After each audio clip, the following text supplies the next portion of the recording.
Among those who have fled the war in Ukraine are Jewish people on their way back here to Israel. Joining me now is CBN Middle East correspondent Julie Stahl, who just returned from a trip with the International Fellowship of Christians and Jews to Moldova. Tell us, Julie, what was it like there on the border? Well, oddly enough, Chris, it was pretty quiet when we were there. It was almost surrealistic. You know, you look across the river and there's Ukraine, and it's beautiful and quaint and quiet.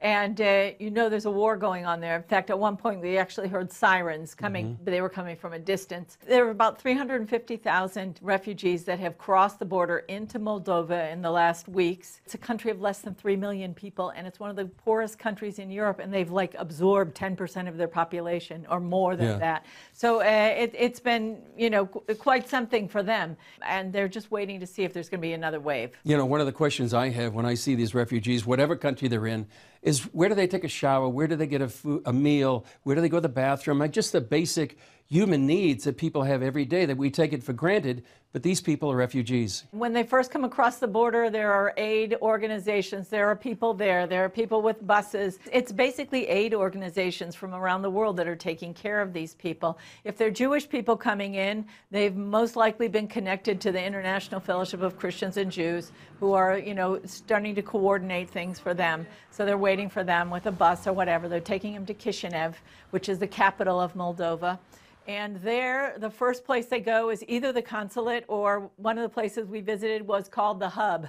And it was a tennis court, a tennis center, and the city donated it to them. The local Jewish community and the IFCJ, the foreign ministry, the Jewish agency, they all got together there. The people are processed. There's a system they go through, and then they're waiting. And from there, they're taken to either there's a big warehouse that one of the Jewish community members donated for this cause. Aid groups put down mattresses for the people, or they're just sleeping, you know, like 50 people in a room. And they have bathrooms there, and they're being fed, and they have medical attention.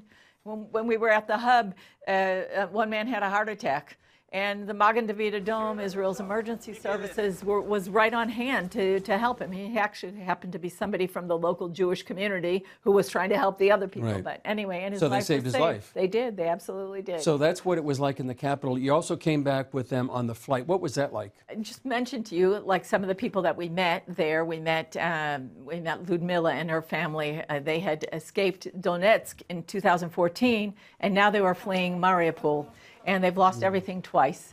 You know, it was Ludmila, she's 47, her mother, Tatiana, and her 16-year-old son, who she credited for getting them out and encouraged him, we have to leave, we have to leave. He found a way when they had lost electricity and all communications. The building next to them was bombed, and he found a way to make a phone call, get a friend to come and pick them up, and they could get out. When we were interviewing Ludmila and her family, my cameraman Yehuda just broke down crying because he was looking at this little girl and he was thinking about his kids at home, what it would be like without a father.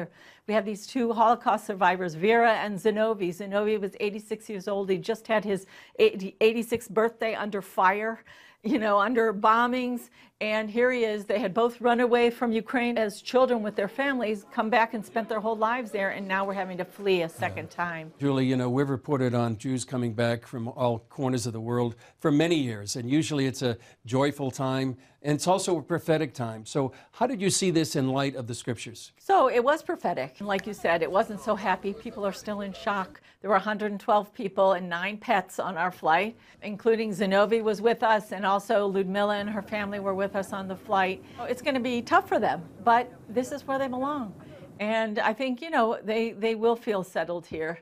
You know, like as we said earlier, there's a lot of things going on in Israel right now, but at least here, this is where they belong, this is their home, and this is where they'll be.